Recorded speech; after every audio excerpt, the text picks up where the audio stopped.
नमस्कार दोस्तों, योगेश टेक्निकल में आपका फिर से बहुत बहुत स्वागत। दोस्तों आज हम जानेंगे केमिकल अर्थिंग के बारे में। यह क्या है, कैसे की जाती है, क्या हम भी इसे आसानी से कर सकते हैं और इसके सबसे बड़े फ़ायदे क्या हैं, ये सभी बातें मैं आज इस वीडियो के माध्यम से आपको बताऊँगा। दोस्तों ये विषय काफ़ी महत्वपूर्ण है क्योंकि जो केमिकल अर्थिंग होती है ये हमारी परंपरागत अर्थिंग से कुछ अलग है और इसके बेनिफिट भी बहुत ज़्यादा हैं और ये आपको काफ़ी अच्छा रिजल्ट देती है कई सालों तक। दोस्तों ये विषय इसलिए महत्वपूर्ण है क्योंकि ये विषय हमारे जान और माल से जुड़ा हुआ है। इंसान सारी उम्र इन दोनों विषयों के पीछे भागता रहता है और अगर हम इन्हें ही सुरक्षित नहीं कर पाए तो उसके जीवन का अर्थ नहीं रह जाता। आपको अपने ऑफिस को, अपने घर को, अपने कार्यालय को, अपने वर्कशॉप को अर्थिंग से परिपूर्ण रखना चाहिए। इसके काफ़ी बेनिफिट हैं, वो भी मैं आपको बताऊंगा। हम जो अर्थिंग यूज़ करते हैं वो दो तरीक़ों से यूज़ करते हैं, वो भी मैं आपको बताऊंगा। और काफ़ी कुछ जानकारी केमिकल अर्थिंग के बारे में और परंपरागत अर्थिंग के बारे में, इन सभी के बारे में मैं आपको इस वीडियो के माध्यम से दूँगा। इसलिए वीडियो में बने रहिएगा, विशेषकर जो दोस्त नए हैं। और एक रिक्वेस्ट भी है आपसे, अगर आपने मेरे चैनल को सब्सक्राइब नहीं किया है तो उसको सब्सक्राइब अवश्य कर दें और बेल आइकन के बटन को अवश्य प्रेस कर दें ताकि मेरा आने वाला हर वीडियो आपको समय पर प्राप्त हो जाए। तो दोस्तों चलते हैं, वीडियो में आगे बढ़ते हैं। दोस्तों चाहे प्लेट अर्थिंग हो या फिर पाइप अर्थिंग हो या फिर रोड अर्थिंग हो या फिर केमिकल अर्थिंग हो, सबका जो पहला स्टेप होता है वो होता है गड्ढा खोदना। हम एक 10 फीट का गड्ढा करेंगे गोलाकार। इसके लिए हम एक विशेष प्रकार के टूल का इस्तेमाल करेंगे जिससे आप भी भली भांति परिचित होंगे। आप आसानी से उस टूल्स के द्वारा 10 फीट तक का गड्ढा आसानी से खोद सकते हैं। आपके पास जितनी भी साइज़ की राड है, 5 फुट वाली है या फिर 10 फुट वाली है, उसी के हिसाब से हमें गड्ढे की गहराई को खोदना है। अब आप ध्यान से सभी मेरी बातों को सुनते रहिएगा और साथ साथ में वीडियो को भी देखते रहिएगा।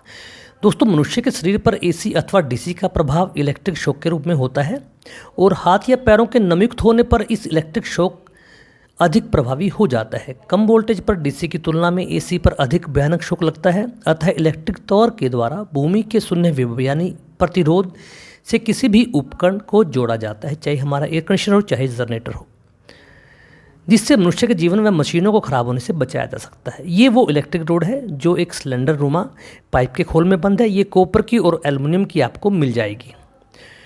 अब मैं आपको और भी बातें बताऊंगा इससे संबंधित। इस अर्थिंग का दोस्तों महत्व क्या है वो मैं आपको भी बताने जा रहा हूँ। विद्युत के झटकों से या खतरों से सुरक्षा हेतु अर्थिंग की आवश्यकता पड़ती है, चाहे आपका ऑफिस हो, चाहे घर हो, चाहे वर्कशॉप हो।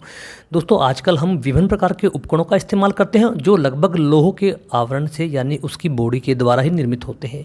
अगर उसमें गलती से करंट का क्षरण हो जाता है यानी उसका लीकेज हो जाता है तो उसके संपर्क में आने वाले मनुष्य व जीव जंतु उस उपकरण से चिपक सकते हैं या मूर्छित हो सकते हैं या मर भी सकते हैं।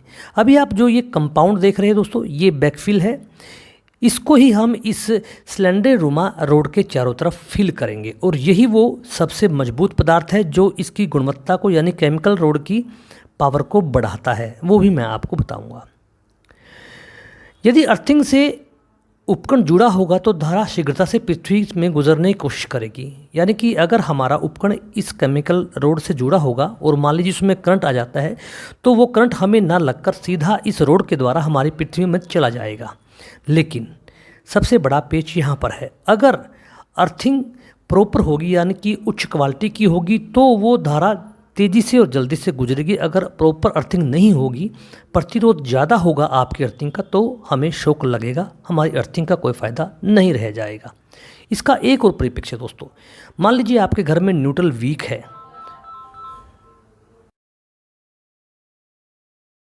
तो आप इस केमिकल रोड अर्थिंग का इस्तेमाल उस न्यूट्रल को मजबूत करने के लिए कर सकते हैं, वो भी मैं आपको वीडियो के लास्ट में बताऊंगा। अब हमने रोड को इस गड्ढे में डाल दिया है। अब हम इसके चारों तरफ उस बैकफिल यानी कंपाउंड को भरेंगे जो बना होता है लगभग 75 जिप्सम से और 5% सोडियम से और कुछ एक विशेष प्रकार की क्ले होती है जो इन सभी को एक मिलनसार मजबूत पेस्ट के रूप में बनाती है। दोस्तों अर्थिंग का महत्व जब है जब हमारी इस अर्थिंग रॉड का प्रतिरोध कम होगा, जिससे कि धारा आसानी से पृथ्वी में चली जाए बिना देर किए। दोस्तों जब किसी अर्थ इलेक्ट्रोड को भूमि के अंदर दबाया जाता है तो भूमि की मिट्टी अर्थ इलेक्ट्रोड से धारा गुजरने में बाधा उत्पन्न करती है। इस प्रकार भूमि में धारा के मार्ग में रुकावट उत्पन्न करने वाले प्रभाव को अर्थ इलेक्ट्रोड का प्रतिरोध कहते हैं। दोस्तों यह प्रतिरोध भिन्न भिन्न प्रकार की मिट्टी के अनुसार भिन्न भिन्न होता है, वो मैं आपको भी बताता हूँ। जैसे कंकरीली मिट्टी की प्रतिरोधकता 5000 ओम से वर्ग सेंटीमीटर होती है। रेतीली गीली मिट्टी की प्रतिरोधकता 3000 प्रति वर्ग सेंटीमीटर, कच्चे पत्थर वाली मिट्टी की प्रतिरोधकता 3000 प्रति वर्ग सेंटीमीटर होती है। इसलिए अगर प्रतिरोध ज़्यादा होगा तो इलेक्ट्रोड का कोई फ़ायदा नहीं रह जाता। इसलिए हम इस विशेष कंपाउंड को इसके चारों तरफ दबाते हैं। इसका काम क्या होता है दोस्तों, ये सूखती नहीं है और लगातार इसमें नमी और मिलनसारता बनी रहती है, जिससे कि हमारा जो करंट लीकेज होगा वो पूरे क्षेत्र में फैल जाता है, जिससे हमें झटका नहीं लगता। और जैसा हम परंपरागत अर्थिंग करते हैं उसमें हम नमक और कोयले का इस्तेमाल करते हैं, वो इसीलिए करते हैं और हर साल उसमें हमें पानी डालना पड़ता है ताकि उसकी नमी बरकरार रहे और एक पूरा क्षेत्र कवर हो जाए हमारे इस इलेक्ट्रोड के द्वारा।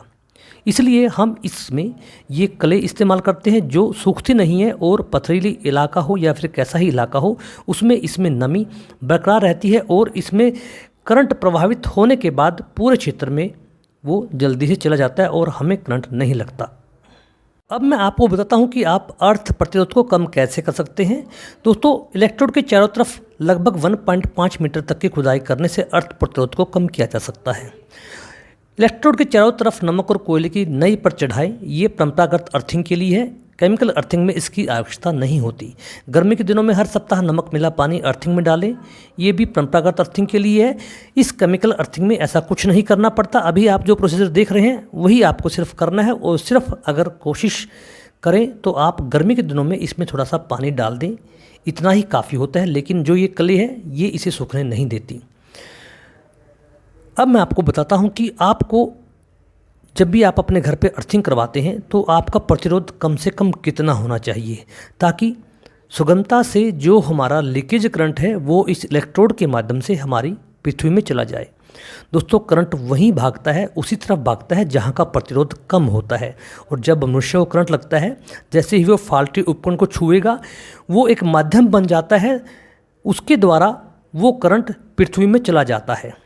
अगर आपकी अर्थिंग सही है तो क्या होगा, अगर उपकरण फाल्टी हो जाता है तो काफ़ी मात्रा में करंट पृथ्वी की तरफ भागेगा, जिससे हमारा जो एमसीबी है वो ट्रिप हो जाएगा या फिर फ्यूज उड़ जाएगा।